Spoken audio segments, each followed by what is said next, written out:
اسد الدین شیر کو بڑا اول العزم اور شجاع نوجوان تھا۔ چھوٹے بھائی کی اس بلند حوصلگی نے نجم الدین ایوب کو بہت سہارا دیا۔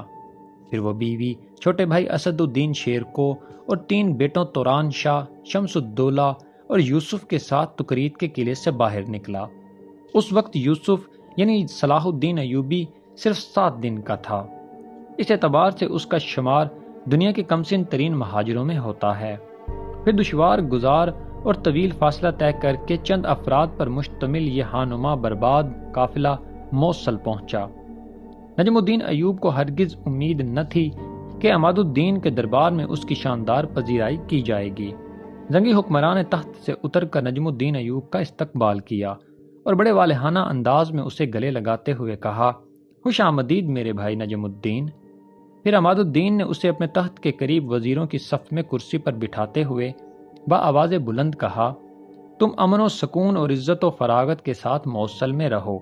اس کے بعد زنگی حکمران اہل دربار کی طرف دیکھتے ہوئے سورہ رحمان کی یہ آیت مقدسہ تلاوت کی، جس کا ترجمہ کچھ یوں ہے، احسان کا بدلہ سوائے احسان کے کچھ نہیں ہے۔ یہ اس واقعے کی طرف اشارہ تھا جب در بدری کی حالت میں نجم الدین ایوب نے سلطان عماد الدین زنگی کو چند روز کے لیے تکریت کے قلعے میں پناہ دی تھی۔ بدبختی کا زمانہ گزر چکا تھا اور اب خاندان ایوب پر خوش قسمتی کے گہرے سائے پڑنے لگے تھے۔ سلطان عماد الدین زنگی نے نجم الدین کو اپنے مقرب درباریوں میں شامل کر لیا تھا۔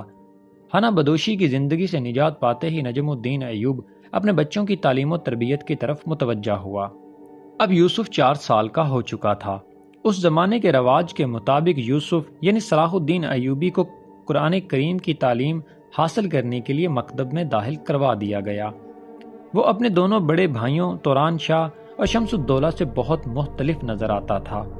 بچہ ہونے کے باوجود نہ وہ کسی سے جھگڑا کرتا تھا اور نہ اس کے کسی عمل سے شرارت جھلکتی تھی۔ یوسف غیر معمولی حد تک سنجیدہ تھا اور اس کی شربتی آنکھیں ہر وقت کھوئی کھوئی سی رہتی تھیں، جیسے وہ کسی گہری سوچ میں گم ہو۔ اساتذہ اس کی بہت تعریفیں کرتے تھے۔ یوسف کا حافظہ بہت قوی تھا، سرسری باتوں کو بھی اپنے ذہن میں محفوظ رکھتا تھا۔ زبیدہ اپنے چھوٹے بیٹے سے بے حد محبت کرتی تھی، مگر جب موصل آ کر اس کا چوتھا لڑکا ملک العادل پیدا ہوا تو فطری طور پر ماں کی محبت تقسیم ہو گئی۔ وقت تیزی سے گزر رہا تھا۔ اب یوسف کی عمر 7 سال تھی کہ ایک عجیب واقعہ پیش آیا۔ سلطان عماد الدین زنگی کا دربار آراستہ تھا۔ اتفاق سے اس روز یوسف بھی اپنے باپ کے ساتھ دربار میں موجود تھا۔ موصل میں رہنے والا ایک بوڑھا عیسائی راہب مرزبان دربار میں داخل ہوا۔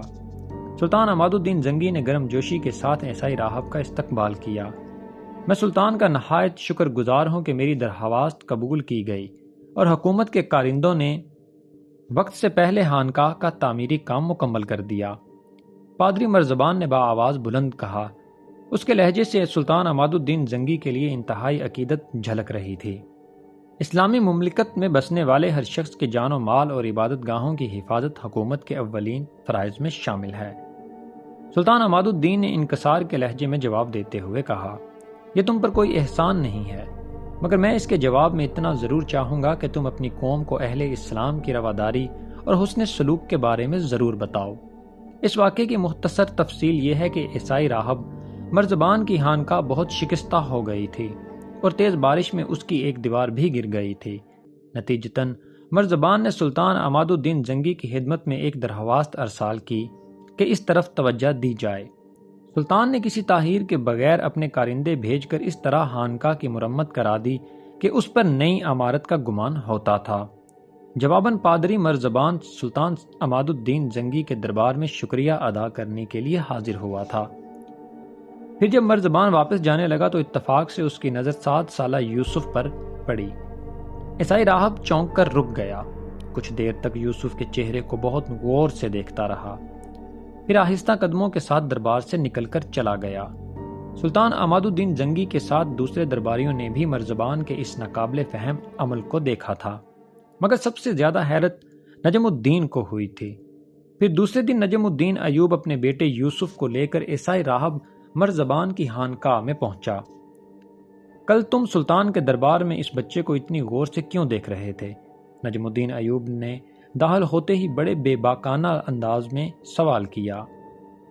عیسائی راہب نے نجم الدین کے سوال کا جواب دینے کے بجائے کمسن یوسف کو اپنے قریب بٹھا لیا اور ایک بار پھر اس کی پیشانی کو غور سے دیکھنے لگا۔ نجم الدین ایوب خاموشی سے مرزبان کے چہرے کا جائزہ لے رہا تھا۔ کچھ دیر عیسائی راہب کے ہونٹوں پر مسکراہٹ ابھری۔ اب مجھے یقین آ گیا کہ اس روز میری آنکھوں نے دھوکہ نہیں کھایا تھا۔ مرزبان نجم الدین ایوب سے مخاطب تھا۔ اگر تم اس بچے کے باپ ہو تو بے شک اس دنیا کے خوش نصیب ترین انسان ہو۔ بڑی عجیب بات تھی۔ نجم الدین ایوب نے بے اختیار ہو کر کہا، ہاں میں ہی اس بچے کا باپ ہوں، مگر تم اس کے چہرے میں کیا تلاش کر رہے ہو؟ میں اس تحریر کو پڑھ رہا ہوں جو خداوند نے اس بچے کے حوالے سے روز ازل میں لکھی ہے۔ پادری مرزبان کے چہرے سے عالمانہ وقار جھلک رہا تھا۔ حالانکہ کائنات ایسے بچے صدیوں میں پیدا کرتا ہے۔ نجم الدین ایوب عیسائی راہب کی پیش گوئی سن کر بہت جذباتی نظر آنے لگا تھا۔ وہ کیا تحریر ہے؟ مجھے بتاؤ۔ میری گناہ گار آنکھیں اس آسمانی تحریر کو مکمل طور پر نہیں پڑھ سکتیں۔ پادری مرزبان نے پرسوز عاجزانہ لہجے میں کہا۔ وہ انتہائی نیک اور غیر متعصب راہب تھا، اس لیے کبھی کبھی اس پر قدرت کے راز منکشف ہو جاتے تھے، اور آج اس پر ایک اور راز فاش ہو گیا تھا۔ میں اس بچے کے چہرے پر وہ روشنی دیکھ رہا ہوں جو عظیم الشان شہنشاہوں کے حد و حال میں ہوتی ہے۔ عیسائی راہب کی بات سن کر نجم الدین پر سکتے کی سی کیفیت طاری ہو گئی۔ آج تک وہ جس بچے کو اپنے لیے منحوس تصور کرتا تھا، وہی بچہ مرزبان کی نظر میں آنے والے زمانے کا جلیل القدر شہنشاہ بھی ہو سکتا تھا۔ عیسائی راہب کی خانقاہ سے جانے کے بعد نجم الدین ایوب نے اس عجیب واقعے کا ذکر اپنی بیوی زبیدہ سے کیا۔ ماں پہلے ہی اپنے اس بیٹے سے بے پناہ محبت کرتی تھی۔ شوہر کی بات سن کر شدت جذبات سے وارفتہ ہو گئی اور رونے لگی۔ عیسائی راہب کیا بتائے گا؟ وہ روشنی تو میں اپنے یوسف کے چہرے پر دیکھتی ہی آ رہی ہوں۔ زبیدہ نے شکایت آمیز اور کسی قدر طنزیہ لہجے میں کہا۔ اگرچہ نجم الدین ایوب خود بھی ایک عابد و زاہد انسان تھا، لیکن اپنی معزولی کے حادثے سے متاثر ہو کر توہم پرستی کا شکار ہو گیا تھا۔ بیوی کی جذباتی کیفیت دیکھ کر خود بھی آپ دیدہ ہو گیا۔ اللہ میرے اس گناہ کو معاف کرے کہ میں شیطان کے فریب میں آ کر اپنے بیٹے سے کتنی دور چلا گیا تھا۔ اس واقعے کے بعد نجم الدین ایوب یوسف کی تعلیم و تربیت پر خصوصی توجہ دینے لگا۔ پھر 1 سال بعد ہی نجم الدین ایوب کو اپنی بیوی بچوں کو موصل میں چھوڑ کر ایک خوفناک محاذ جنگ پر جانا پڑا۔ تقریباً 500 سال بعد وقت نے عجیب کروٹ بدلی۔ حضرت عمر فاروق رضی اللہ تعالی عنہ نے جس بیت المقدس کو 16 ہجری میں انسانی خون کا ایک قطرہ بہائے بغیر فتح کیا تھا، اسی متاع عزیز کو اسلام کے وارثوں نے سن 491 ہجری میں ذلت و رسوائی کے ساتھ گنوا دیا، جس کے نتیجے میں ایک مضبوط عیسائی ریاست قائم ہو گئی اور ایک انتہائی متعصب عیسائی گاڈفرے یروشلم کا شہنشاہ بن گیا۔ اس سے پہلے 2 اور عیسائی سلطنتیں انطاکیہ اور ایڈیسا قائم ہو چکی تھیں۔ ایڈیسا پر جوسلن ثانی کی حکومت تھی، جو اپنی مذہبی عصبیت میں شاہ یروشلم گاڈفرے سے کسی طرح بھی کم نہیں تھا۔ یروشلم، انطاکیہ، روم اور قسطنطنیہ کے بعد مذہبی تقدس کے اعتبار سے ایڈیسا کو عیسائی دنیا میں 5واں درجہ حاصل تھا۔ تاریخی لحاظ سے اس شہر کو الجزیرہ کی آنکھ سمجھا جاتا تھا۔ صلیبیوں نے یہاں زبردست فوجی طاقت جمع کر رکھی تھی، اور اس کے ساتھ ہی ایڈیسا کو شاہ یروشلم کی تائید اور سرپرستی بھی حاصل تھی۔ مسلمانوں کو اس شہر کی جنگی اہمیت کا بخوبی اندازہ تھا، اور وہ ایڈیسا کو اسلامی اقتدار کے لیے ایک خطرہ محسوس کرتے تھے۔ نتیجتاً سن 1110 سے لے کر سن 1115 تک مسلمانوں نے اس شہر پر مسلسل حملے کیے، مگر فتح حاصل نہ کر سکے، یہاں تک کہ شدید مایوسی کے عالم میں تھک کر بیٹھ گئے۔ پھر جب عماد الدین زنگی نے موصل اور دمشق میں دوبارہ اقتدار حاصل کر لیا تو وہ ایڈیسا کی طرف متوجہ ہوا۔ اس موقع پر اس کے بعد مشیروں نے مشورہ دیتے ہوئے کہا، سلطان کو ایڈیسا پر حملہ کرنے کے بجائے اپنے علاقوں کی استحکام کی فکر کرنی چاہیے۔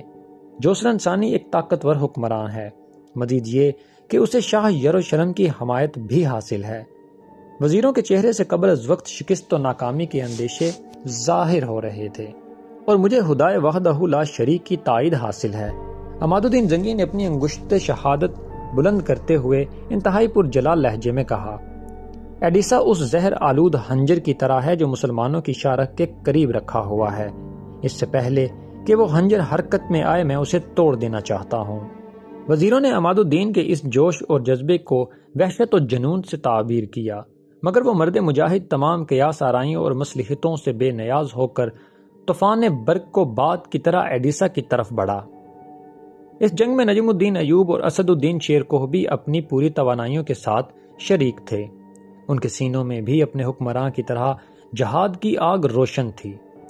سلطان عماد الدین زنگی کی حکمت عملی یہ تھی کہ وہ اپنے لشکر کے ساتھ رات کے اندھیرے میں سفر کرتا تھا تاکہ دشمن کے جاسوس اس کی پیش قدمی سے باخبر نہ ہو سکیں۔ پھر سلطان عماد الدین زنگی اس وقت ایڈیسا کے قریب پہنچا جب جوسرن ثانی کے سرحدی سپاہی شراب کے نشے میں ایک دوسرے سے چھیڑ چھاڑ کر رہے تھے۔ مسلمان فوجیوں کی تلواریں بے نیام ہوئیں اور ایڈیسا کے سرحدی سپاہیوں کی اکثریت دیکھتے ہی دیکھتے ہاک و ہون میں مل گئی۔ کچھ سپاہی جو مدہوشی کی کیفیت تک نہیں پہنچے تھے وہ فرار ہو کر عیسائی حکمراں جوسرن ثانی کی خدمت میں حاضر ہوئے اور اسے مسلمانوں کے ناگہاں عقابی حملوں کی خبر دی۔ کھلے میدان میں مقابلہ کرنے کا وقت گزر چکا تھا، اس لیے جوسرن ثانی اپنی فوج کے ساتھ قلعہ بند ہو گیا۔ سلطان عماد الدین زنگی نے تیز رفتاری سے آگے بڑھ کر ایڈیسا کے قلعے کا محاصرہ کر لیا۔ قلعے کے اندر سامان رسد بڑی مقدار میں موجود تھا، اس لیے جوسرن ثانی کو اطمینان قلب حاصل تھا کہ وہ دشمن کی دسترس سے دور رہے گا، اور اگر مسلمانوں کے محاصرے نے زیادہ طول کھینچا تو بالآخر وہ تنگ آ کر قلعے کی مضبوط سنگی دیواروں سے سر ٹکراتے ٹکراتے ایک دن ناکام و نامراد واپس چلے جائیں گے۔ قلعے کا محاصرہ کرنے کے بعد سلطان عماد الدین زنگی کچھ دن صورتحال کا جائزہ لیتا رہا۔ پھر اس نے اسلامی طریقہ جنگ کے مطابق نجم الدین ایوب کو عیسائی حکمراں جوسرن ثانی کے نام ایک خط دے کر روانہ کیا۔ جوسرن ثانی کا دربار شاہانہ قدیم کی طرح قیمتی ساز و سامان سے آراستہ تھا، مگر اسلامی سفیر جوسرن ثانی کے تخت کے قریب پہنچا اور اپنے امیر کا خط عیسائی حکمراں کے حوالے کیا۔ جوسرن ثانی کے وزیر ڈیرک نے اپنی نشست پر کھڑے ہو کر سلطان عماد الدین کا خط بآواز بلند پڑھا۔ حاکم ایڈیسا کو معلوم ہونا چاہیے کہ اسلامی فوجیں اس کے دروازے تک آ پہنچی ہیں۔ یہ اس بات کی کھلی علامت ہے کہ تم جنگ کے پہلے مرحلے میں مغلوب ہو چکے ہو۔ ہم نہیں چاہتے کہ جگہ جگہ انسانی خون کے تالاب بن جائیں اور ایڈیسا کی پر رونق گلیاں انسانی لاشوں سے پٹ جائیں، اس لیے اس پر لازم ہے کہ وہ قلعے کے دروازے کھول کر ہتھیار پھینک دے۔ اس صورت میں ہم تمام عیسائیوں کے جان اور مال اور عزت و آبرو کی حفاظت کی مکمل ضمانت دیتے ہیں، ورنہ پھر تلوار ہی فیصلہ کرے گی کہ کون تحت نشین ہوتا ہے اور کون زیر زمین۔ سلطان عماد الدین زنگی کا خط سن کر عیسائی حکمراں جوسرن ثانی غضبناک ہو گیا اور پھر اس نے اپنے وزیر ڈیرک کے ہاتھ سے مراسلہ چھین کر اسے پرزے پرزے کر دیا۔ پھر انتہائی تحقیر آمیز لہجے میں نجم الدین ایوب کو مخاطب کرتے ہوئے بولا، اپنے سلطان سے کہہ دینا کہ اس کے خط کا یہی جواب ہے۔ نجم الدین ایوب باوقار اندازے میں چلتا ہوا حاکم ایڈیسا کے دربار سے نکل گیا۔ پھر اس نے عماد الدین کی خدمت میں حاضر ہو کر سارا ماجرا بیان کر دیا۔ سلطان زنگی نے جوسرن ثانی کے اس طرز عمل کے جواب میں ایک لفظ بھی نہیں کہا۔ وہ گہری سوچ میں ڈوبا ہوا تھا اور اس کے ہونٹوں پر ہلکی سی مسکراہٹ نمایاں تھی۔ دوسرے دن سلطان عماد الدین زنگی نے نماز فجر میں اپنے لشکر کی امامت کی۔ پھر طویل دعا مانگنے کے بعد اس نے اپنے سپاہیوں کو قلعے کی فصیل کے مطابق مختلف حصوں پر حملہ آور ہونے کا حکم دیا۔ منجنیکوں سے 28 دن تک مسلسل سنگ باری کی گئی، یہاں تک کہ سامنے کی فصیل میں بڑے بڑے شگاف پڑ گئے اور مسلمان سپاہی قلعے میں داخل ہو گئے۔ بعض مورخین کا خیال ہے کہ سلطان عماد الدین زنگی نے بارودی سرنگیں بچھا کر قلعے کی فصیل اڑا دی تھی۔ ہمارا خیال ہے کہ سن 1144 میں بارود ایجاد نہیں ہوا تھا۔ یہ عیسائی مورخین کا جھوٹ اور بہتان ہے۔ وہ بارودی سرنگوں کا ذکر کر کے یہ ثابت کرنا چاہتے ہیں کہ قلعہ شکنی میں سلطان عماد الدین زنگی کی جاں بازی اور جنگی حکمت عملی کو کوئی دخل نہیں تھا۔ بس یہ بارودی سرنگوں کا کمال تھا کہ جوسرن ثانی کے مضبوط قلعے کی فصیل زمین بوس ہو گئی اور اسلامی لشکر اندر داخل ہو گیا۔ آج سے 50 سال پہلے شاہ یروشلم گاڈفرے نے بیت المقدس کی فتح کے وقت جس بے رحمی کے ساتھ مسلمانوں کا خون بہایا تھا، اہل ایمان وحشت و درندگی کے اس مناظر کو ابھی تک نہیں بھولے تھے اور ان کے سینے آتش انتقام سے دہک رہے تھے۔ یہی وجہ تھی کہ سلطان عماد الدین زنگی کے سپاہی قلعہ ایڈیسا کی اینٹ سے اینٹ بجا دینا چاہتے تھے۔ اسی جذبے کے تحت مسلمانوں کا حملہ اس قدر شدید تھا کہ عیسائی سپاہیوں کی صفیں درہم برہم ہو کر رہ گئیں۔ سلطان عماد الدین زنگی کے جوش کا یہ عالم تھا کہ اپنے محافظ سپاہیوں کو پیچھے چھوڑ کر اکیلا دشمن کی صفوں میں گھس جاتا تھا۔ جنگ اڈیسہ میں بھی ایسا کئی بار ہوا۔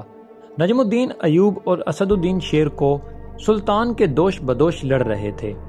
دونوں بھائیوں نے کئی مرتبہ سلطان کو سمجھانے کی کوشش کی، آپ خود کو ہلاکت میں نہ ڈالیں، کسی فرما روا کے لیے یہ طریقہ جنگ مناسب نہیں ہے۔ سلطان عماد الدین زنگی اپنے سپہ سالاروں کو سخت لہجے میں جواب دیتا، ہلاکت و عافیت صرف اللہ ہی کے اختیار میں ہے، قبر کی رات تو قبر ہی میں کٹے گی۔ پھر چند گھنٹوں بعد ہی عیسائی فوجیں پسپا ہونے لگیں۔ مسلمان سپاہی قلعہ کی بلند دیواروں کو انسانی خون میں ڈبو دینا چاہتے تھے، مگر سلطان عماد الدین زنگی نے ایک سخت فرمان کے ذریعے اپنے فوجیوں کو عیسائیوں کے قتل عام سے روکا۔ عام شہریوں کے ساتھ ہتھیار ڈال دینے والے سپاہیوں کو بھی امان بخشی گئی۔ پھر جب یہ طوفان بلاحظ تھم گیا تو سلطان عماد الدین زنگی نے تمام قیدیوں کو رہا کر دیا اور عیسائیوں کے گھروں سے لوٹا ہوا مال بھی انہیں واپس کر دیا۔ ایڈیسا کے حکمران جوسرن ثانی کسی خفیہ راستے سے فرار ہو گیا تھا۔ ایڈیسا کی شکست کی خبر سن کر پوری عیسائی دنیا میں صف ماتم بچھ گئی۔ یروشلم کے ایک پادری شمعون نے اپنا گریبان چاک کر دیا اور سر کے بال نوچ ڈالے۔ بہت دیر تک سینہ کوبی کرتا رہا، پھر گریہ ازاری کرتے ہوئے آسمان کی طرف دیکھ کر بولا، یسوع مسیح تم اپنے نام لیواؤں کی مدد کو کیوں نہیں آئے؟ یہاں تک کہ عیسائی کثر اقتدار کا پہلا اہم ستون گر گیا۔ میں نہیں جانتا کہ اب مسلمانوں کے قدم کہاں رکیں گے۔ اے مقدس باپ، تو ہی انہیں روک کہ ہم بہت عاجز و ناتواں ہیں۔ ایک ہی شکست نے صلیبیوں کے ہوش و حواس اڑا کر رکھ دیے تھے۔ دوسری طرف مسلمانوں کی مسرت کا یہ عالم بھی تھا کہ عربی کے بڑے بڑے شاعروں نے سلطان عماد الدین کی شان میں طویل قصیدے لکھے تھے۔ علماء اور مشائخ نے سلطان کو محافظ اسلام اور مجاہد کبیر کے القاب سے یاد کیا۔ اس کے ساتھ ہی خلیفہ بغداد کا فرمان جاری ہوا کہ عماد الدین زنگی کا نام خطبات میں شامل کیا جائے۔ اڈیسہ کی فتح کے بعد سلطان عماد الدین زنگی نصرت و فتح کا پرچم اڑاتا ہوا دریائے فرات کے مشرقی علاقے کی طرف بڑھا اور کئی شہر فتح کر ڈالے۔ ان میں سروج کا مشہور قلعہ بھی شامل تھا۔ وہ 541 ہجری کی ایک سیاہ رات تھی جب سلطان عماد الدین زنگی نے قلعہ جبر کا محاصرہ کر لیا اور وہ اپنے خیمے میں گہری نیند سویا ہوا تھا۔ پہرے پر ایک مسلح غلام کھڑا تھا۔ جب رات آدھی سے زیادہ بیت گئی، ہر طرف سناٹا پھیل گیا، تو وہ غلام دبے پاؤں اپنے آقا کے خیمے میں داخل ہوا اور سلطان کے سرہانے جا کر کھڑا ہو گیا۔ شمع کی مدھم روشنی میں غلام کی نظریں سلطان کے چہرے پر مرکوز تھیں۔ پھر جب اسے پورا اطمینان ہو گیا کہ سلطان پر گہری نیند کا غلبہ طاری ہے تو اس نے آہستہ سے تلوار نکالی اور پے در پے سلطان پر کئی وار کیے۔ 65 سالہ سلطان نے سنبھلنے کی بہت کوشش کی، مگر خون اس قدر زیادہ بہہ چکا تھا کہ تھوڑی ہی دیر میں عماد الدین زنگی کی موت واقع ہو گئی۔ قاتل غلام رات کے اندھیرے میں فرار ہو گیا۔ لوگوں کا خیال ہے کہ قلعہ جبر کے حاکم نے زر کثیر دے کر سلطان کے غلام کو خرید لیا تھا، لیکن حقیقت یہ ہے کہ عماد الدین زنگی کا وہ غلام اپنے عقیدے کے اعتبار سے باطنی تھا اور حسن بن صباح کا پیروکار۔ اگرچہ شیطان حسن بن صباح کو مرے ہوئے کافی عرصہ گزر چکا تھا، مگر اس کے فدائین دنیا بھر میں پھیلے ہوئے تھے اور مسلمانوں کی صفوں میں شامل ہو کر اسلام کو شدید نقصان پہنچا رہے تھے۔ سلطان عماد الدین زنگی کی شہادت کی خبر مسلمانوں پر برق بن کر گری۔ محافظ اسلام اور مجاہد کبیر کی شہادت نے پوری ملت اسلامیہ کو سوگوار بنا دیا تھا۔ دوسری طرف عیسائی دنیا میں جشن کا سا سماں تھا۔ صلیبیوں کی اکثریت شراب پی کر رقص کر رہی تھی۔ تمام گرجوں میں خصوصی عبادتوں کے بعد کہا جا رہا تھا، خداوند خدا نے 2 سال کے اندر ہی مسلمانوں سے اڈیسہ کی شکست کا بدلہ لے لیا ہے۔ شاہ یروشلم نے اپنے درباریوں سے خطاب کرتے ہوئے کہا، یہ مقدس باپ اور بیٹے کا قہر ہے جو مسلمانوں پر نازل ہوا ہے۔ اب وہ زندگی بھر صلیبی ریاستوں پر بری نظر ڈالنے کی ہمت نہیں کریں گے۔ سلطان عماد الدین زنگی بڑا وجیحہ اور پرشکوہ انسان تھا۔ بڑے سے بڑا بہادر بھی اس سے آنکھ ملا کر بات نہیں کر سکتا تھا۔ وہ عابد و زاہد بھی تھا اور منصف و عادل بھی، رحم دل بھی اور فیاض و صحیح بھی تھا۔ وہ سربلندی اسلام کے لیے زندہ رہا اور اسی مقصد کی تکمیل کے لیے اپنی جان بھی نذر کر دی۔